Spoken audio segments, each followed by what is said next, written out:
नमस्कार, मैं हूं श्वेता सिंह और आप देख रहे हैं आज तक। लद्दाख, वो भूमि जहां लोग गौतम बुद्ध के आदर्शों पर चलते हैं, लेकिन अगर दुश्मन की टेढ़ी नजर अपनी 1 इंच जमीन पर भी पड़ जाए तो फिर दुश्मन का रक्त बहाने से भी नहीं चूकते हैं।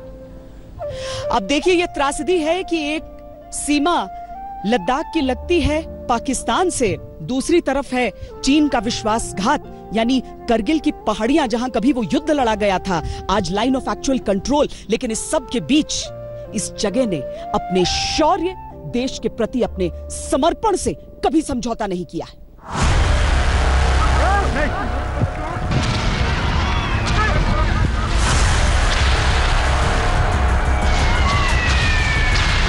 इंडिया के साथ छिड़ना उसको बहुत मुश्किल हो जाएगा, बहुत मुश्किल हो जाएगा।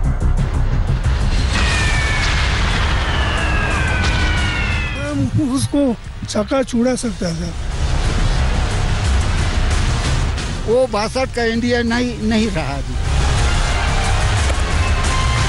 हर घर से 3, 4, 5 लड़के तो है ही है।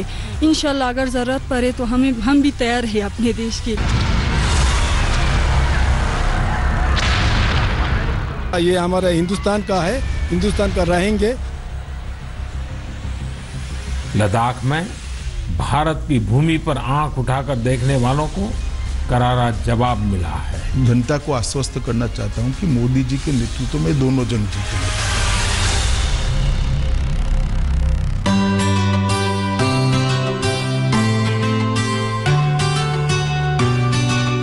ये लद्दाख है, मिजाज में मस्ती, रगों में देशभक्ति, दुआओं में अमन, दिलों में चैन, बातों में वफादारी, खून में खुददारी, नियत साफ है। ये लद्दाख है।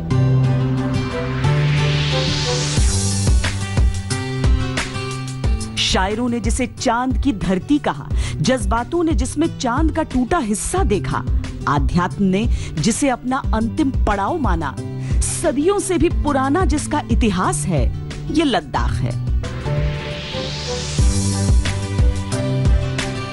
लद्दाख जब एक हुआ करता था उस वक्त इतना इम्पोर्टेंट हुआ करता था। ये एक सेंटर प्लेस बन गई थी ट्रेड रूट का, जिसमें तिब्बत, सेंट्रल एशिया और इंडिया के साथ ट्रेडर्स यहाँ आते थे, यहाँ से अपने गुड्स को एक्सचेंज करते थे या बेचते। भारत के लिए जो सिंधु की विरासत है, दुनिया के लिए जिसकी पहाड़ियों में कुदरती खजानों के भंडार छिपे हैं, स्थानीय निवासियों के लिए जो भारत की संप्रभुता और सम्मान की रक्षा का अंतिम किला है, जो संस्कृतियों का संगम और बोली में बेबाक है। जी हाँ, यही लद्दाख है।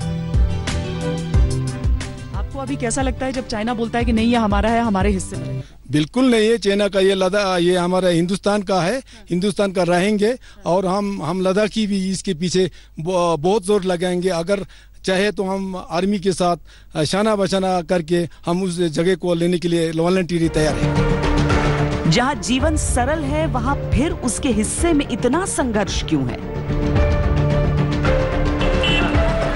जहां कुदरती भोलापन है, वहां दुश्मनों की इतनी पैनी नजर क्यों है?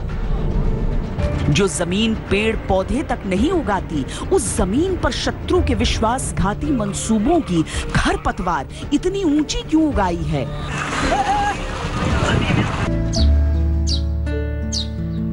जो धरती फूल सी है, वो चीन की आंखों में शूल सी क्यों गड़ती है?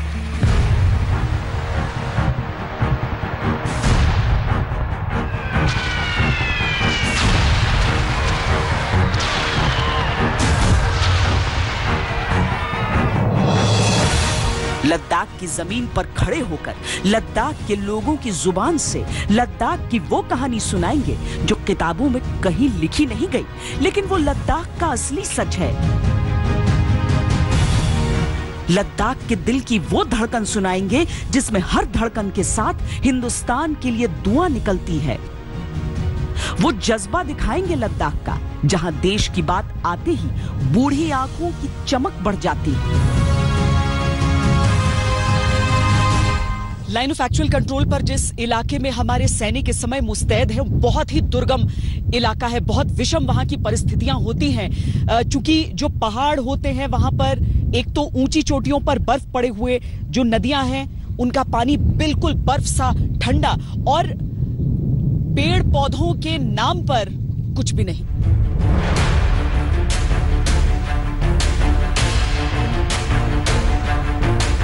आज चीन की बदनीयती ने फिर से लद्दाख को रण क्षेत्र में बदला है तो याद आता है लद्दाख का संपूर्ण इतिहास कि राजे रजवाड़ों से मुगलिया सल्तनत तक और वहां से अंग्रेजी हुकूमत से लेकर चीन के बार बार के विश्वासघात तक लद्दाख ने कैसे अपनी पहचान के लिए संघर्ष किया।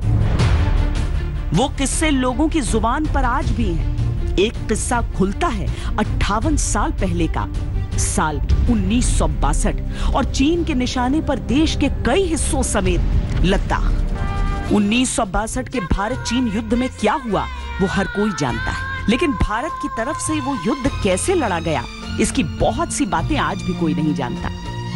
लेकिन लद्दाख सब जानता है। लद्दाख ये भी जानता है कि हिंदी चीनी भाई भाई के नारे के पीछे चीनियों की क्या चाल होती थी। क्या अनाउंसमेंट करता था चाइनीज वॉर से पहले? वॉर से पहले ये करता थे, वो पहले तो कोई गाना सुनाता है, उसके बाद बोलते हैं ये जमीन हमारा भी नहीं आपका भी नहीं, अपना अपने जगह पर वापस जाओ।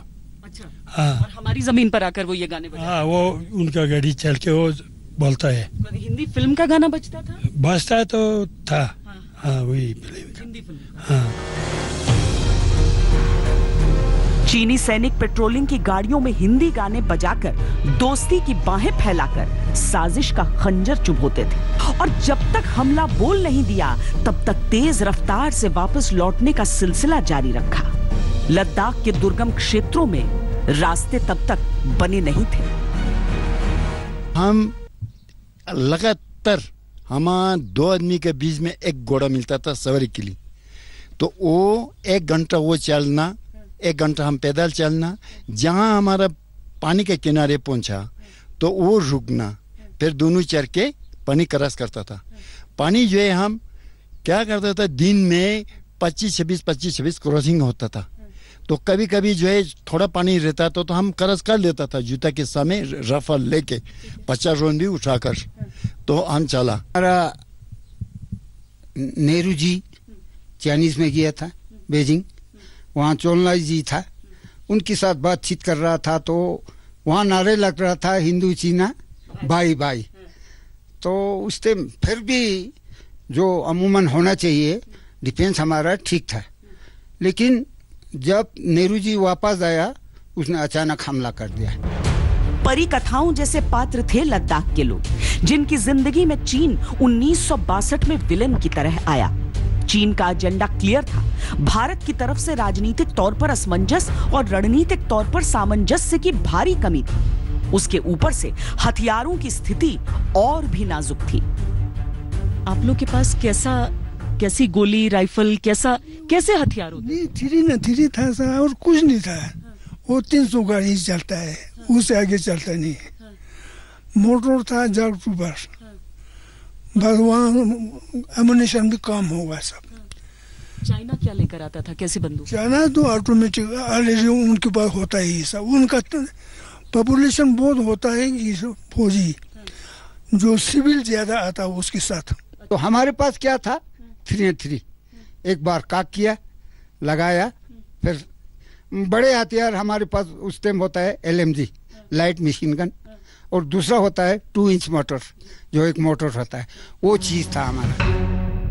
गोलियों की चीनी बौछार के आगे भारतीय जवान सिर्फ हिम्मत से लड़ रहे थे। लद्दाख के स्थानीय जवान तो मौसम से लड़ने में सक्षम थे, लेकिन दूसरी रेजिमेंट्स के जवान जो सीधे लड़ाई के मैदान में उतारे गए, उनके लिए मौसम बहुत बड़ा दुश्मन था।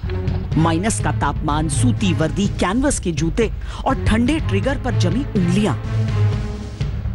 क्योंकि पानी पूरा जाम रहा है, तो फिर उनका हाथ पे जो किसी को ये जो पसीना आ जाता है बूट पहन के, उसका पैर भी वहाँ उनका ठंड हो जाता है, तो पैर भी खराब हो जाता है। हाथ ये जो पूरा अंगुली जो सूज जाता है, छला जैसे पड़ता है ना ठंड से, तो फिर उनका काटा होगा। इतनी ठंड की हाथ पैर भी खराब हो जाते हैं। खराब हो जाता है। तो हम तकरीबन 10-15 आदमी था उनको खाना खिलाने के लिए। अभी दिन को कोई वो शोर नहीं करता है, दर्द नहीं होता है। जब रात हो जाता है तो फिर वो लोग सोना नहीं देते, पूरा अंगुली बस वो जो चमड़े का दस्ताना पहना है ना, फिर हाथ ऐसे हिला के शोर करते हैं। साधनों की कमी से ज्यादा सड़कों का न होना तब सबसे ज्यादा चुभता था। आपने 62 का युद्ध लड़ा है जी। आपने कहां पर लड़ाई लड़ी थी, कैसा था उस समय? जी उस समय बड़ा कठिन था इधर, क्योंकि ये रोड वगैरह बिल्कुल नहीं था। तो हम याक के ऊपर, घोड़े के ऊपर, यहाँ ले से जहाँ अभी बॉर्डर है वहाँ मैक्सिमम 15 या 16 दिन लगता है। तो पूरा पैदल चलता था। हमारे टाइम पर इतना आदमी भी नहीं था ना, काम था। वहाँ जहाँ 10 आदमी होना चाहिए, मतलब एक कमरे में, वहाँ 3-4 आदमी था ऐसे, एक 3 गार्ड, जो क्या लड़ेगा। इतिहास और राजनीति की किताबों में जंग का परिणाम अपनी अपनी व्याख्या के साथ दर्ज है, लेकिन बहादुरी की ये मिसाल जो लद्दाख के सीने में दफन है, वो बेमिसाल। तो उस लिहाज से जो उस टाइम फौजी था उन्होंने बहुत बहादुरी किया है। नहीं तो ये उम्मीद था हमें कि कहीं लद्दाख को भी कब्जा ना कर दे, जैसे तिब्बत की तरह। 62 की लड़ाई को 58 साल बीत गए, लेकिन सड़कों का काम अभी भी अधूरा है। बीते कुछ वर्षों में सड़क बनाने में तेजी आई तो चीन को चुभने लगा, और अब वो फिर एक बार मोर्चा खोले खड़ा हो गया। अपनी ऊंचाई के कारण लद्दाख को रूफ ऑफ द वर्ल्ड भी कहा जाता है, यानी कि दुनिया की छत। यहाँ का समतल से समतल इलाका हजारों फीट की ऊंचाई पर रहता है, और इसीलिए यहाँ पर निर्माण कार्य जो है किसी भी तरीके का बहुत ही कठिन रहता है। इतने सालों में इस बात को लेकर बातचीत तो चलती रही कि निर्माण का कार्य तेज रफ्तार से चलता रहे, लेकिन यह हमेशा हो नहीं पाया। पिछले कुछ सालों में हमने देखा है कि निर्माण कार्य ने रफ्तार पकड़ी है, और सुदूर दुर्गम इलाकों में भी उसी रफ्तार से काम चल रहा है, ताकि पहाड़ी इलाकों की कनेक्टिविटी टूटने न पाए। भारत का पूरा फोकस इन दिनों 2 सड़कों पर मुख्य रूप से है। दरबुक श्योक दौलत बेग ओल्डी, जो देश के सबसे उत्तरी छोर पर स्थित आउटपोस्ट को देश से सीधे जोड़ता है। दूसरी सड़क है सासिरला, जिसे डीबीओ की वैकल्पिक और देश की रणनीतिक सड़क माना जा सकता है। इन 2 मुख्य सड़कों के अलावा और जितनी भी सड़कें बननी थी, उनका 75% काम बीआरओ पूरा कर चुका है। लेह से सामरिक तौर पर महत्वपूर्ण दौलत बेग ओल्डी तक जाना अब चंद घंटों का काम है। ये वही रास्ता है जहां एक समय में भारतीय जवानों को 10 से 15 दिन लग जाया करते थे। चीन बौखला रहा है, लेकिन 1962 के जाबाजों को अपना दौर याद आ रहा है कि काश तब ये सड़कें बनी होती। 25 साल पीछे साल उसको करना है, पीछे भगाना है। अभी हमारे पास इतना हथियार है, हम डरने में क्या है, कोई डर नहीं सकता है। अभी हमारे पास उसको अंग भी नहीं उठा सकेगा। उस टाइम तो क्या था, खुला था, इतना डिफेंस नहीं थे। लेकिन आज आपको लगता है कि हम चाइना से अगर लड़ें तो जीत सकते हैं? जीत सकते हैं। अभी तो सब कुछ है ना, हथियार, मोटर, हर एक चीज हैवी है ना। आज जब आप देखते हैं चाइना और आज इंडिया देखते हैं, हमारे पास वैसा वेपन्स आपको तो हम उसको चका छुड़ा सकता था, ऐसा बात नहीं है, क्योंकि हमारा हथियार भी अच्छा है। या ऐसा है, अपने जगह है, अपने जगह को तो एक ही छोड़ने वाला नहीं है, क्योंकि उसको अभी वो वक्त नहीं है उसका, वो भूल जाए कि वो 62 में हमने इस तरह किया था। अभी वो इंडिया नहीं है। दुश्मन आज फिर चुनौती पेश कर रहा है, तो बूढ़ी आंखों में चीन को सबक सिखाने का जोश जवान हो उठता है। ये जंग के थोपे हुए हालात का प्रत्युत्तर है। हालांकि लद्दाख शांति से जियो और जीने दो का संदेश देने वाला क्षेत्र है। उसकी हवाओं में सद्भाव के मंत्र गूंजते हुए कोई भी सुन सकता है। कहते हैं कि जो सरहद की रक्षा करता है वो सिपाही होता है, और जो धर्म और संस्कारों की रक्षा करता है वो एक सन्यासी होता है।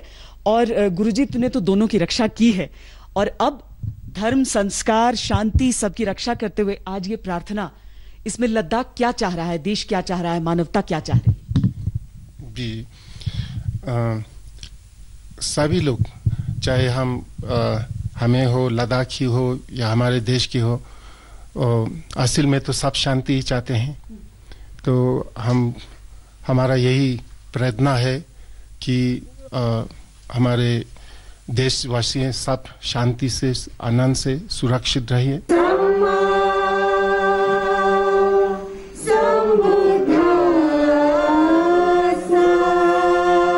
सीमावर्ती इलाकों की ओर बढ़ते हुए नदियों नालों के ऊपर इसी तरीके के लकड़ी के पुल बने हुए हैं जो अधिकतर आपको जर्जर हालत में नजर आएंगे। जरूरत थी कि इनका निर्माण भी जल्दी शुरू हो जाए, लेकिन निर्माण शुरू होने में काफी समय लगा।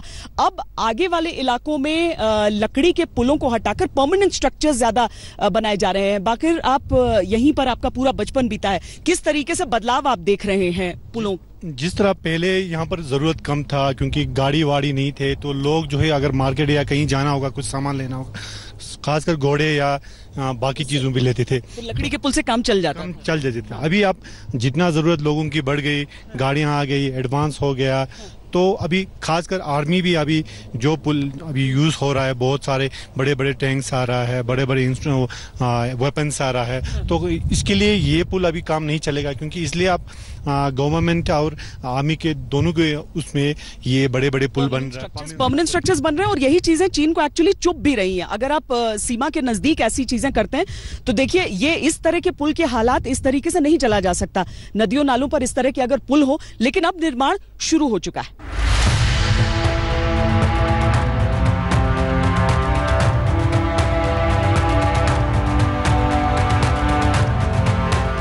चीन को लद्दाख में भारत की मजबूत मौजूदगी चुभ रही है। सड़कों पुलों का निर्माण परेशान कर रहा है, लेकिन आखिर ऐसा क्यों है, आइए पहले वो समझा देते हैं।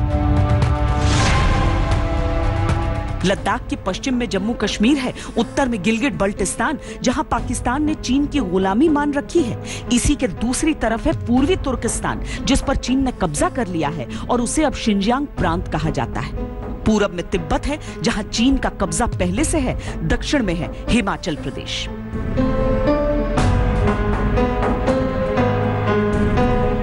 लद्दाख को चीन लंबे समय से अपने कब्जे में लेना चाहता है।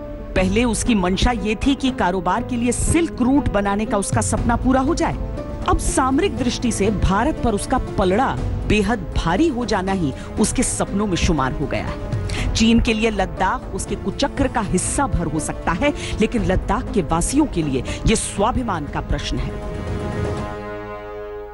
आज हम आपको एक ऐसे गांव के लोगों से आपकी मुलाकात करवाने वाले हैं जिसे सुनकर आप सिर्फ यही कहेंगे कि ये तो अद्भुत है, क्योंकि 63 घर यहाँ पे आज की तारीख में 80 से अधिक फौज में शामिल है, देश सेवा कर रहे हैं। और हर घर अगर हम देख लें तो 4-5 फौजी आपको हर घर में मिल जाएंगे। अभी पढ़ते हैं या फिर क्या कर रहे हैं आजकल? अभी तो हम लोग पढ़ते हैं। पढ़ते हैं, क्या करना चाहते हैं? हम फौज में जाना चाहते हैं। आपको अच्छा लगता है कि आपके गांव से इतने सारे फौजी हैं? जी हाँ। तो आप लोग हमेशा क्या फिटनेस और ये सब देखते रहते हैं कैसे हम फौज में पहुंच जाएं?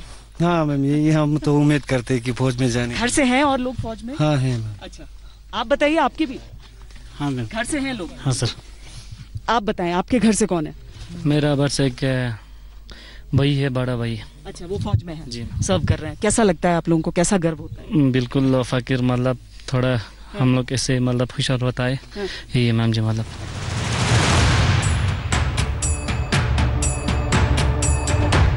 लद्दाख की मिट्टी अगर आध्यात्मिक और आत्मिक शक्ति वाले लामाओं को जन्म देती है, तो यहाँ गांव के गांव देश रक्षा में अपना सर्वस्व न्यौछावर करने के लिए लालायित रहते हैं। चुशोत के रामपुर गांव में हर घर तीर्थ था, क्योंकि यहाँ के हर घर में सेना ज्वाइन करना पीढ़ियों की परंपरा का हिस्सा है। इस घर में इतना छोटा सा गांव में इतना फिर हम हर चीज, हम हिंदुस्तान का गाते हैं, हम हर चीज को अहम रखते हैं कि मेरा जो लड़का होगा फौजी बनेगा। सबका ये सपना होता है। सबका ये सपना होता है। हाँ। हमारा हर घर में यही सपना होता है कि हमारा बेटा बनेगा, फौज बनेगा, या वो अफसर बनेगा या कुछ भी बनेगा, देश सेवादार बनेगा, देश की सेवा करेगा। 63 घरों के 80 से ज्यादा जवान इस समय भारतीय सेना में अपने शौर्य का परिचय दे रहे हैं। इनमें से कुछ इस समय LAC पर चीन के सामने छाती अड़ाए खड़े हैं। आपका कौन है फौज में? जी मेरा भाई है फौज में, इस समय बॉर्डर पे है, चेना बॉर्डर पे। और हमें फख्र हो रहा है कि हमारा सारे शिशोद ब्लॉक का जो जितने भी लोग हैं वहाँ पे बैठे हुए हैं और डर भी लग रहा है। जो शहीद हो गए थे 20 लोग, उनके लिए हमें बहुत दुख भी है अंदर से और डर भी लग रहा है। वहाँ पे बहुत सारे भाइयाँ हैं हमारा और हर घर से 3, 4, 5 लड़के तो है ही है। इंशाल्लाह अगर ज़रूरत पड़े तो हम भी तैयार हैं अपने देश के लिए। आप लोग भी तैयार हैं अपने लिए? इस गांव के कई योद्धा पाकिस्तान को धूल चटाते हुए करगिल में शहीद हुए थे, लेकिन उन शहादतों ने आने वाली पीढ़ियों के लिए प्रेरणा का काम किया। आज यहाँ का बच्चा बच्चा देश के साथ कदम ताल करने के लिए तत्पर दिखता है।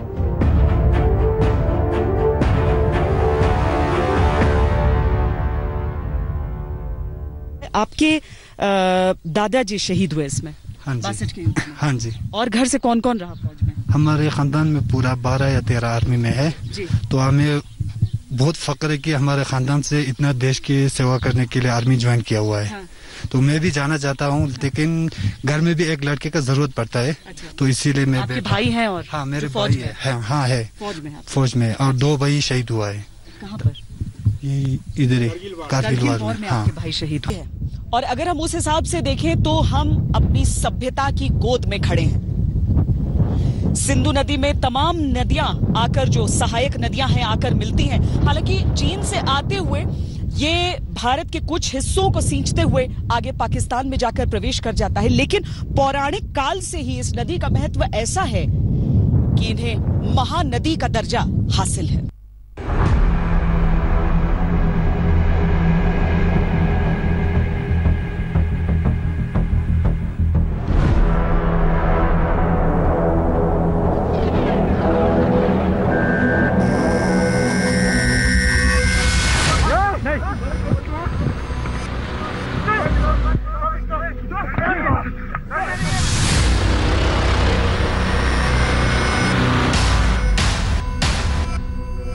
China Army. This is a concept map. भारतीय सैनिक जिस तरह चीन के सामने डटे हैं, उसके परिणाम इस नदी के इतिहास में भविष्य के पन्ने जोड़ेंगे। पेंगोंग सो की तरफ निकलते हैं तो उस इलाके में भी गर्मी के मौसम में भी आपको ऊंची चोटियों पर बर्फ नजर आएगी और ठंड बढ़ती जाती है। लेह शहर से ठंड बढ़ती जाती है और यही होती है चुनौतियां हमारे सैनिकों के सामने। यानी वो सिर्फ चीन से नहीं लड़ते हैं, बल्कि सिंधु के बिंदु बिंदु से सिंचित शानदार लद्दाख चीन और पाकिस्तान के विश्वासघातों से आहत है। चीन की नजर पूरे लद्दाख पर है। उसकी बदनीयती की गवाह यहाँ की गलवान घाटी भी है। 60 के दशक से ही चीन ने इस घाटी पर अवैध कब्जा जमाने की कोशिश की। वो दर्द लद्दाख के सीने में नश्तर बनकर चुभता है। तब ऐसी करके हम गलवान नाले में जब पहुंचा तो मेरे पास तो LMG होता था। तो मेरे पास LMG का जो मेरा हेल्पर था एक और था जवान। फिर मैंने सोचा तू यहाँ रुको, हाँ अन्ना LMG के साथ ट्रेन में रहना। मैं गलवान नाले का गाना सुना था, मेरे को थोड़ा थोड़ा याद आता है, मेरा दादा गाता था, तो मैं थोड़ा देखने जाऊंगा। गलवान घाटी लद्दाख के लिए सिर्फ एक खूबसूरत स्थान नहीं, बल्कि संवेदनाओं का सैलाब है।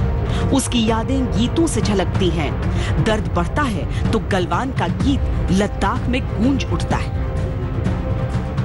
गलवान नाल्यां ले पानी बुलु चांगला रंग रायुल बोइली तुरियो गलवान बो नाल्यां दुसे नाल्या रालंग युल बोइली तुयो या लड़के ना क्यों स्पी नियर के नी। गैरत होती तो चीन लद्दाख वासियों के इस सुख पर डाका नहीं डालता। वो जिस गलवान पर दावा ठोक रहा है उसकी कोई कहानी, सबूत या सिरा चीन से कभी जुड़ा ही नहीं। यहाँ तक कि इस घाटी का नाम भी लद्दाख के निवासी गलवान अमीन के दादा रसूल गलवान के नाम पर पड़ा। आपको अभी कैसा लगता है जब चाइना बोलता है कि नहीं ये हमारा है, हमारे हिस्से में रहेगा? बिल्कुल नहीं है, चाइना का ये लद्दाख ये हमारा हिंदुस्तान का है, हिंदुस्तान का रहेंगे और हम लद्दाखी भी इसके पीछे बहुत जोर लगाएंगे। अगर चाहे तो हम आर्मी के साथ शाना बशाना करके हम उस जगह को लेने के लिए वॉलंटियरली तैयार है। 1878 में पैदा हुए रसूल गलवान 12 साल की उम्र से अंग्रेजों के टूरिस्ट गाइड थे। उन्हें लद्दाख के चप्पे चप्पे की जानकारी थी।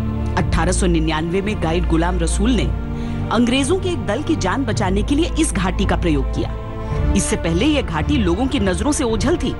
अंग्रेजों ने गुलाम रसूल गलवान से खुश होकर इसे गलवान घाटी का नाम दे दिया। इससे संबंधित सारे साक्ष्य सर्वेंट ऑफ साहिब्स नाम की किताब में दर्ज हैं। सर फर्नांड यंग हस्बैंड जो एक्सप्लोरर और टेकर मशहूर है ब्रिटिश गवर्नमेंट का, तो उनको वहाँ से रास्ता भटक गया है। तो रसूल गलवान ने वो जिम्मेवार था कि वो कहाँ से निकले, तो रसूल गलवान ने रास्ता दिखा के उस काबिले से निकाल दिया। तो अंग्रेज लोग बहुत खुश हो के उस जगह का नाम गलवान रसूल यानी गलवान नाले के नाम रखा गया।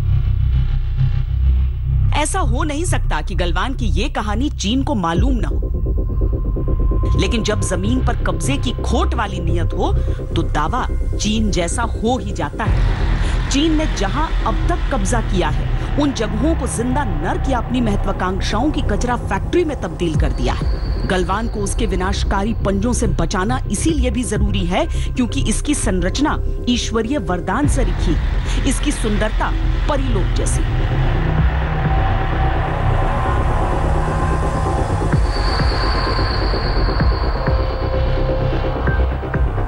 जिस लद्दाख को आज चीन अपनी कारोबारी सोच की प्रयोगशाला बनाना चाहता है, उस लद्दाख को लद्दाख के लोगों ने पीढ़ियों से अपना खून पसीना देकर सजाया है। जिन्होंने लद्दाख को विकास के रास्ते पर लाने में मदद की, उनके टैलेंट को लद्दाख के लोग बड़ी ही सरलता से स्वीकार करते हैं और उन्हीं के गीत गाते हैं। लद्दाख में केवल 2 लोगों पर गाने बने हैं, गीत बने हैं।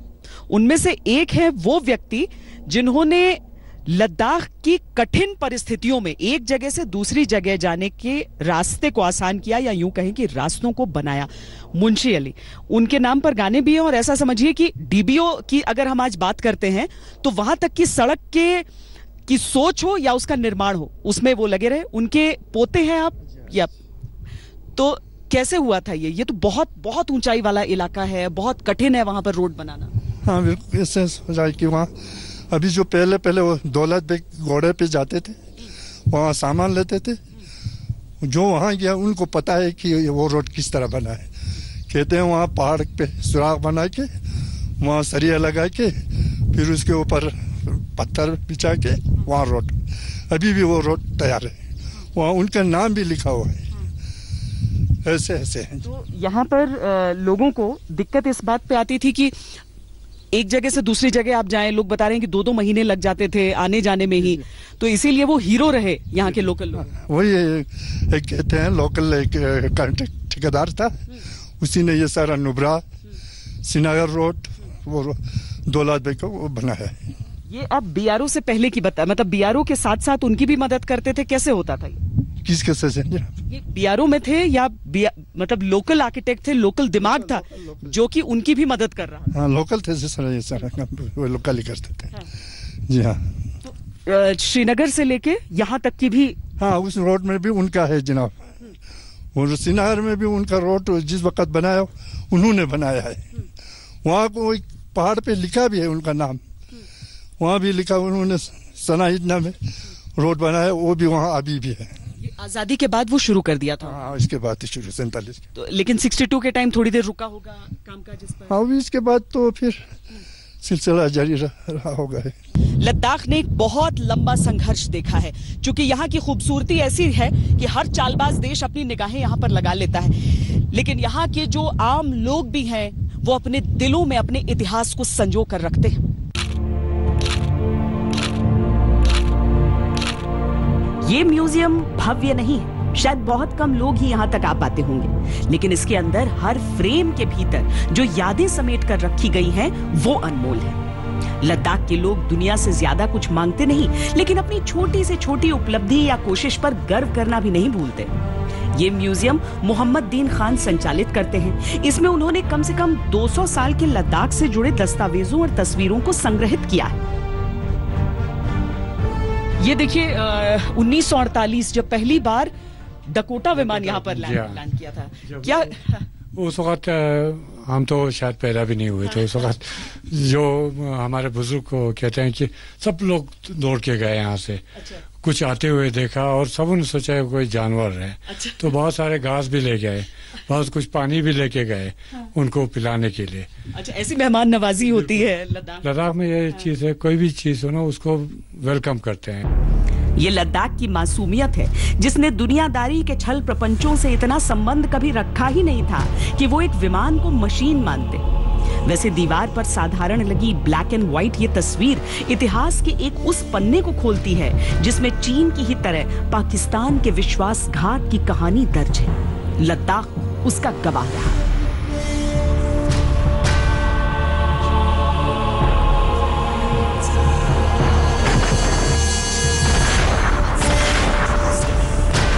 1948 में जब पाकिस्तान ने जम्मू कश्मीर पर कबायलियों की आड़ लेकर हमला बोला तो उसकी भारी कीमत लद्दाख को चुकानी पड़ी। गिलगित बल्टिस्तान क्षेत्र में स्कार्दू तक पाकिस्तान ने कब्जा कर लिया और लेह से श्रीनगर का रास्ता काट दिया था। लेह को बचाने के लिए तब मेजर जनरल के.एस. थिमैया ने इस क्षेत्र में एयरफोर्स की जरूरत समझी थी। इंडियन एयरफोर्स ने तब ये डकोटा विमान लैंड किया ताकि भारतीय जवानों को मदद मिल सके। लेह को लद्दाख से अलग होने से रोकने की ये तस्वीर भारतीय इतिहास के सबसे खूबसूरत पलों की तस्वीर है। मोहम्मद दीन खान जब संयुक्त लद्दाख का जिक्र करते हैं तो उनके चेहरे पर इस बात का सुकून उभर आता है कि चीन की जिस विस्तारवादी और कारोबारी दूषित सोच का ग्रहण लद्दाख के सर पर मंडरा रहा है उसकी सच्चाई से जुड़े दस्तावेज उनके पास हैं। यहाँ पर सिल्क रूट के जरिए भी लद्दाख किस तरीके से जुड़ा था बाकी दुनिया से। मोहम्मद दीन खान हैं जो कि बहुत बारीकी से जुड़े हैं इस म्यूजियम के साथ और आपके परदादा भी मतलब बड़े ट्रेडर्स में से एक हुआ करते थे। बहुत दस्तावेज आप कह रहे हैं कि गलवान रसूल की साइन की हुई भी चीजें आपके पास हैं। बहुत सारे जो रिकॉर्ड्स हैं ट्रेड के सेंट्रल एशिया के साथ, तिब्बत के साथ और इंडिया के साथ वो सारे वहाँ पड़े हुए। तो हम कोशिश कर रहे थे कि उसमें से कुछ निकाल के यहाँ ले आए लाइब्रेरी यहाँ के लिए। मतलब ये सारे दस्तावेज हमारे पास हैं, वो सारी फोटोग्राफ्स हमारे पास हैं जो बताती हैं कि जब लद्दाख पूरा एक हुआ करता था तो कैसा था। जब लद्दाख जब एक हुआ करता था उस वक्त इतना इम्पोर्टेंट हुआ करता था कि ये एक सेंटर प्लेस बन गई थी ट्रेड रूट का, जिसमें तिब्बत, सेंट्रल एशिया और इंडिया के साथ ट्रेडर्स यहाँ आते थे, यहाँ से अपने गुड्स को एक्सचेंज करते थे या बेचते थे, तो अपने अपने रूट पर भी चले जाते थे। और बहुत सारे उसमें से कुछ पंजाबी ट्रेडर्स थे, उनके ग्रेट ग्रैंड चिल्ड्रन अभी यहीं बस गए जो अमृतसर से आए थे। लद्दाख और तिब्बत सिल्क रूट के बिल्कुल बीचों बीच। चीन के पास जो सिल्क रूट निकलता था वो तिब्बत और लद्दाख होते हुए ही जाता है, जो चीन को सीधे मध्य एशिया, यूरोप और मिडिल ईस्ट के देशों से जोड़ता है। एक तरह से लद्दाख को आप सिल्क रूट का चौराहा कह सकते हैं, जहां से चौतरफा व्यापार के रास्ते खुलते हैं। तिब्बत पर तो चीन पहले से ही कब्जा करके बैठा है, लिहाजा अब इसीलिए लद्दाख पर उसकी गिद्ध की नजर है, क्योंकि ये रूट आज भी चीन को सुपर पावर बनाने के रास्ते खोल सकता है। चीन दुनियादारी का पूरा हिसाब लगाकर लद्दाख पर नजरें गड़ाए बैठा है। सदियों पुराने सिल्क रूट को दोबारा जिंदा करना तो उसका उद्देश्य है ही, लद्दाख की पहाड़ियों में छुपे कुदरती खजानों पर भी उसकी नजर है। 2007 में जर्मनी की एक प्रयोगशाला में लद्दाख की कुछ चट्टानों के नमूनों पर शोध हुआ था। चट्टानों के नमूने चीन के नियंत्रण वाले इलाके से सटे नुब्रा श्योक घाटी के एक गांव से लिए गए थे। इन नमूनों में बड़ी मात्रा में यूरेनियम के कण पाए गए। चीन हाल ही में अमेरिका को टक्कर देने के लिए बड़ी संख्या में परमाणु बम बनाने की धमकी दे चुका है। यूरेनियम की बड़ी मात्रा में उसे इसीलिए जरूरत पड़ेगी, लिहाजा एक वजह लद्दाख की तरफ देखने की उसकी ये भी है। प्रधानमंत्री नरेंद्र मोदी लद्दाख की उपयोगिता की तुलना संजीवनी बूटी से करके ये इशारा तो दे ही चुके हैं कि अद्भुत है लद्दाख। लद्दाख में धारा 370 हटने के बाद लद्दाख का अपना वजूद नजर आया। जम्मू कश्मीर से अलग लद्दाख एक यूनियन टेरिटरी हुआ। यहाँ पर लोग इंतजार कर रहे थे कि शुरुआत होगी विकास कार्यों की, लेकिन सबसे पहले तो कोरोना और उसके बाद चीन के अतिक्रमण का प्रयास। बहुत समय से लद्दाख क्षेत्र की मांग थी कि वहां पर एक यूटी बनाया जाए, इसलिए ये मांग के तहत हम जम्मू कश्मीर में 2 यूटी लेकर आ रहे हैं। एक यूटी लद्दाख क्षेत्र की होगी जिसमें अक्साई चीन भी समाहित होगा, और वहां दोनों हिल काउंसिल जो बनी है वो चालू रहेगी, और हिल काउंसिल के अध्यक्ष को मिनिस्टर का दर्जे के साथ वो अपना कार्यभार, अपना एडमिनिस्ट्रेशन करते रहेंगे, जिससे स्थानीय नुमाइंदों की पूरी आवाज हिल काउंसिल के अंदर सुनाई देगी।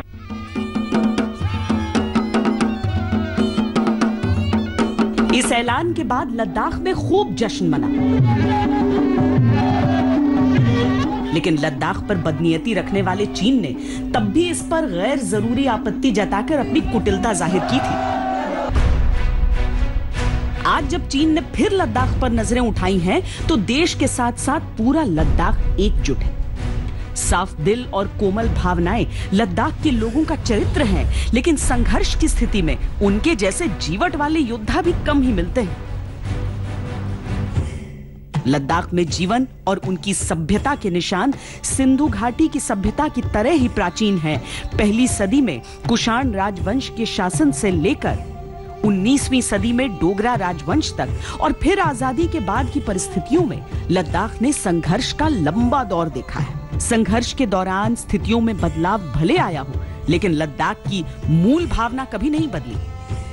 वो बंजर हो, वो सूखा हो, वो रेगिस्तान हो, वो पहाड़ी इलाका हो, कुछ भी हो, लेकिन अपने देश की जमीन है, ये किसी को नहीं भूलना चाहिए, किसी को नहीं भूलना चाहिए। अपने देश की जमीन है, चाहे वहां पे अब कुछ घास उगते हैं कि नहीं उगते हैं, बर्फ गिरते है कि बारिश गिरता है, डजंट मैटर, लेकिन वो अपने देश की जमीन है।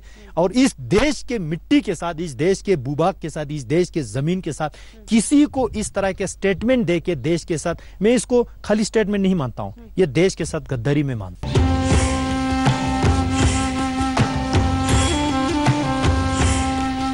कुल 2,74,289 की आबादी वाला लद्दाख लेह और करगिल में विभाजित है।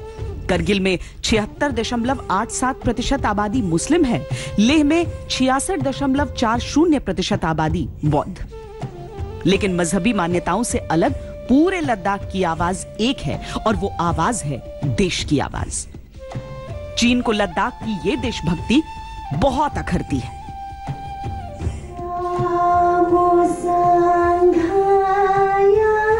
जमीन का धूसर रंग पहाड़ों पर चढ़ता है, धूसर पहाड़ों के ऊपर बर्फ का सफेद रंग चढ़ता है, और उसके ऊपर चढ़ता है नीले आसमान का रंग। नीचे लामाओं की कतारें और उनके मंत्रों की ध्वनियां, एहसास यही होता है कि किसी रहस्य लोक में है, और यही लद्दाख है।